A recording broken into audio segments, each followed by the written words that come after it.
Iya, neolib ini bisa juga itu mereka menginfiltrasi kaum anarkis kan, supaya menjadi yang menghabisi negara kan, supaya jadi ada privatisasi dan tadi kemandirian dan sebagainya. Dia termasuk ke kaum perempuan gitu.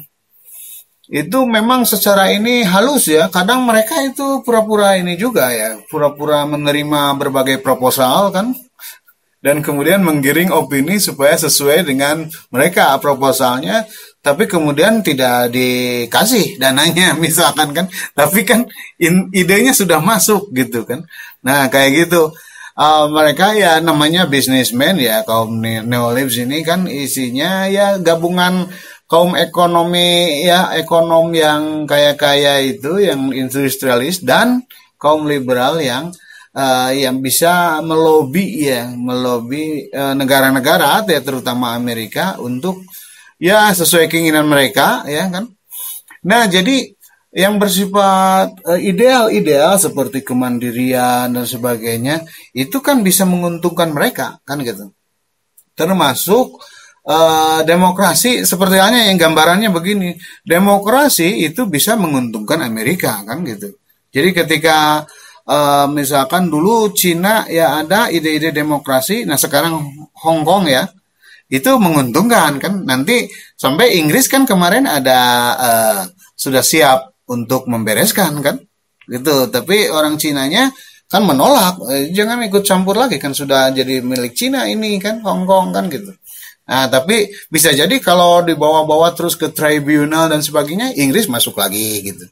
Nah termasuk diantaranya Arab Spring juga kan, dengan adanya demokrasi dan sebagainya, itu rakyat yang ini, itu Amerika bisa masuk begitu kan.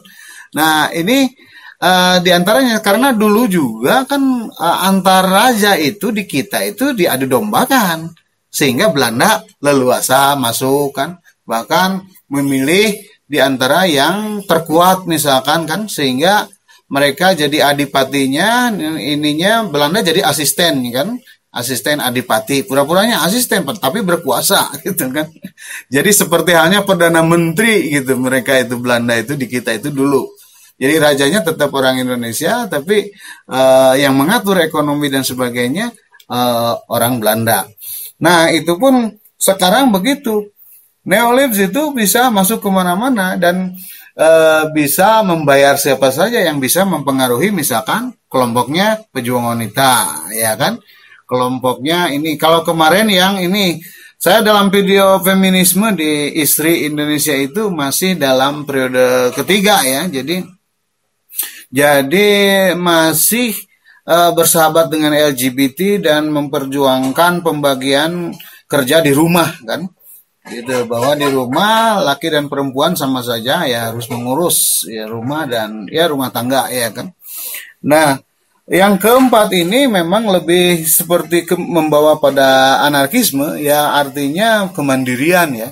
Saya hari ini dapat komentar dari orang Malaysia panjang tentang di video tentang anarkisme gitu. Itu menunjukkan bahwa di Malaysia juga sudah ada kan, padahal Malaysia ini negara yang sebut saja lebih adil makmur di Indonesia daripada Indonesia ya.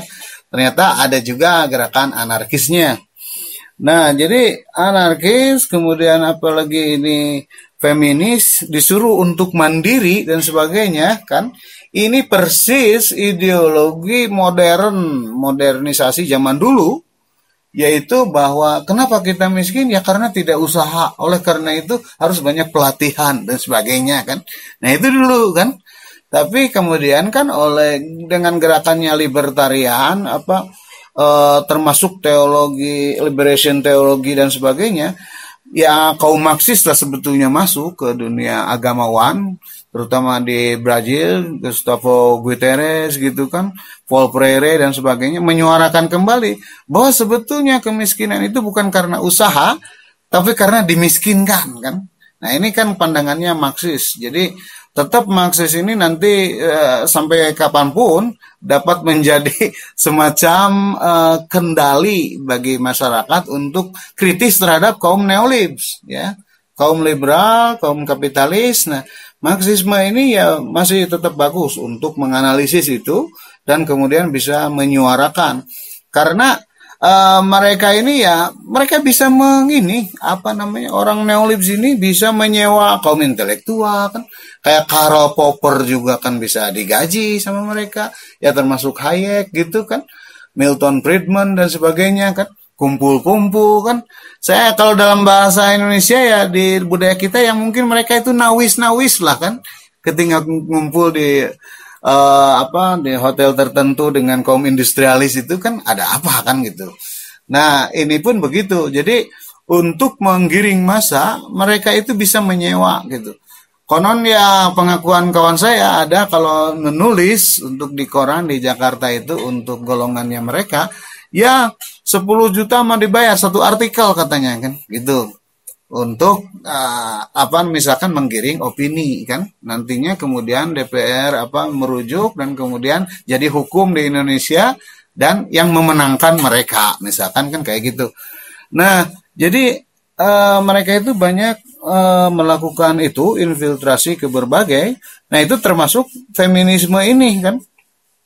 Jadi ya kalau bersifat manusia itu masih perlu duit, ya mereka masih tetap jadi pemenangnya gitulah ceritanya kan gitu.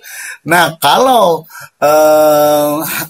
manusia itu sudah tidak bisa dibeli, ya kayak kalau zaman dulu itu Nabi Muhammad kan udah berbagai cara orang Quraisy, nah itu pasti revolusi terjadi.